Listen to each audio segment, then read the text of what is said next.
Now, I don't know if you know this, but for nearly 25 years of my life, I used to be a disembodied voice. It's 7:45 on Monday the 29th of August 1983. Welcome to Southern Sound. Let's see who's in the listening corner today. Who's in the listening corner today? It's me, Louis. I've been to a very special kind of shop today to buy some useful things for the listening corner garden. Then, on the morning of the 4th of June, 1944, the weather broke. Like a smile in the morning, start your day with Louis Robinson. I still cringe at that. But anyway, be it on local radio or commercial radio or BBC Radio 4, people would always say the same thing when they met me. You look nothing like you sound. And my response always was, well, who does? Pick up the dry cleaning, clean the house. Nothing really exciting. I do love gardening in the yard and walking my dog. You sound familiar. Who is this? I'm Alexa. I don't know anything about video games, and all of a sudden I hear action. I go, hello, I'm Mario. Let's make a pizza pie together. You will get some sausage. I'm going to get some spaghetti. We put spaghetti in the sausage and pizza. And he said, cut, stop talking. There's no more tape. Hold up, you might be able to help me out. Actually, I'm in a bit of a rush. What's the murk? I think the radiator's gone. I mean, not that I know, I can't tell one end from the other. What do you want me to do about it? Get under the bonnet and fix it? Garage. Is there one? So, if you have a flat tyre, dead battery, need a tow or lock your keys in the car, Geico's emergency roadside assistance is there 24/7. Oh dear, I've got a flat tyre. Yeah, can you find a take where it's a bit more dramatic on that last line, yeah? Yeah, I got it right here. Someone help me! I have a flat tyre! I used to drive trains on the London Underground. One morning I was making my announcements. All stations to Harrow. Mind the doors. A television executive was a passenger on my train. He got off at the next stop, ran up to my cab. We exchanged details, and the rest is history. Coming soon to a cinema near you. Sometimes I do romantic movies in a sleepy town. Sometimes I'm doing horror. Don't answer the door. You gotta use your voice. You gotta raise it sometimes, and you gotta take it to the depths. Congratulations, you really know what you're doing. Always use the Green Cross code, because I won't be there when you cross the road. Now that's the late David Prowse in an advert which is voiced by a voice actor. I knew Dave back in the days of Radio Bristol, and he was known around town for his height and his build and his heavy Bristolian accent.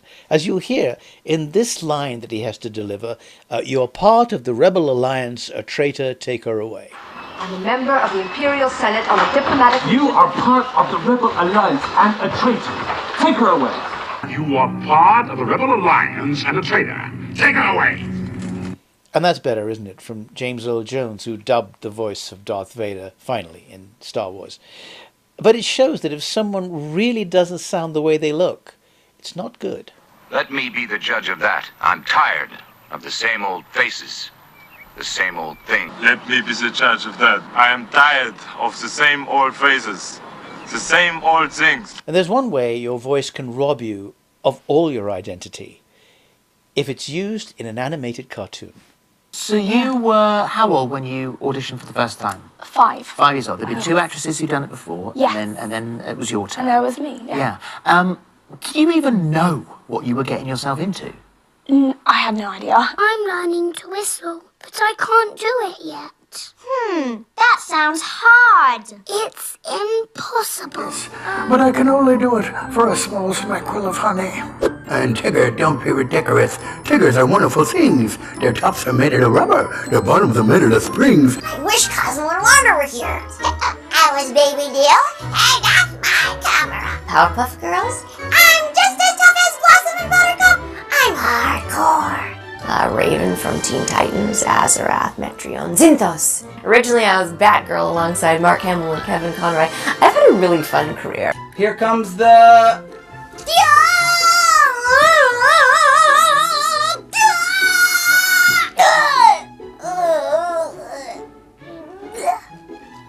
Perfect. Now look, having tried this stuff in a very small way, I'm thinking of something like Let's Make a Story on Radio 4. I once had to climb a mountain, set up a tent, get into it, and eat an apple. And I'll show you, like, eat an apple, and deliver the next line. Gross.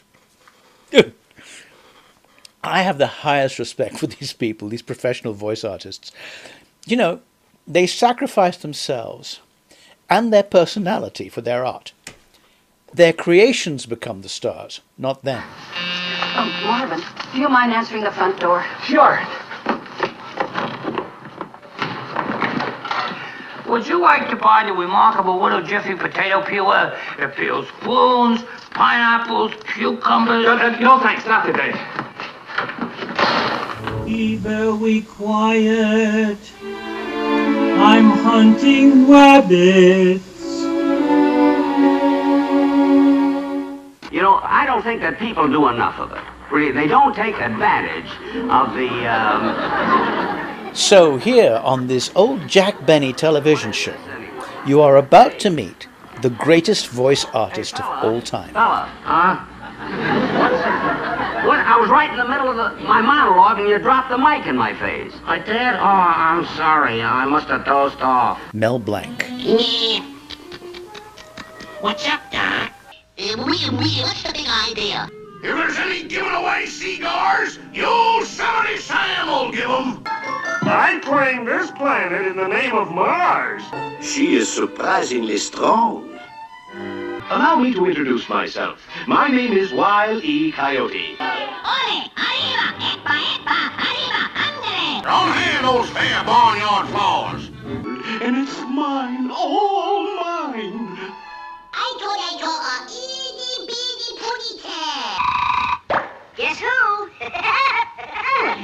Buster, it may come as a complete surprise to you to find that this is an animated cartoon. And that in animated cartoons they have scenery. And in all the years of... And talking about robbing you of your personality, you know, animation can affect people, well, even the closest to you. When you're staring at a demigod, what can I say except you're welcome? Because the world really wants to know, is Daddy Maui? No. Are you kidding? Or are you serious? Is Daddy Maui? No. Okay, you want to see it again? Alright, for the 3,000th time. You know, the power of the disembodied voice is awesome. Think how it inspired people during World War II. In cutting down the German bombers, we are fighting our own battle, as well as that of France. My confidence in our ability to fight it out to the finish with the German Air Force has been strengthened by the fierce encounters which have taken place and are taking place. Churchill's voice was the key. Now, after the war, Churchill tried his hand at the newfangled medium of television. He did a private screen test, and it didn't go well. Scene 6, take 1. Wait a moment. We are the chosen few. I can't remember it today. That's one of the best memories that you can have. I know, sir, but that's quite all right. Quite all right. Don't worry. Look at the camera and start again, sir. And to rise by their own exertions in the life of a free and active society. I'll leave that bit out. And a wise and tolerant government to those broad uplands where plenty, peace, and justice reign. I think you've got to do what you can with that. I've often thought that what he did with his voice and what Mel Blanc did with his voice was similar. They turned their vocal cords into powerful weapons against fascism.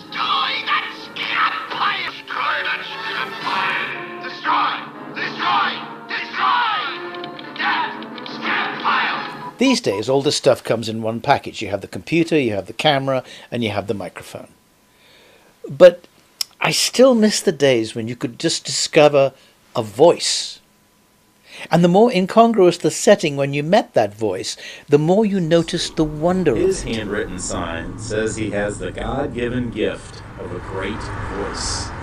Hey, I'm gonna make you work for your dollar. Say something with that great radio voice. When you're listening to nothing but the best of oldies, you're listening to Magic 98.9. Thank you so much. God bless you. Thank you. And we'll be back with more right after these words. I used to have to dial that voice up when I was on the radio. All the buttons you could press to make yourself sound like that. Okay, I guess I'm going to have to finish this, aren't I?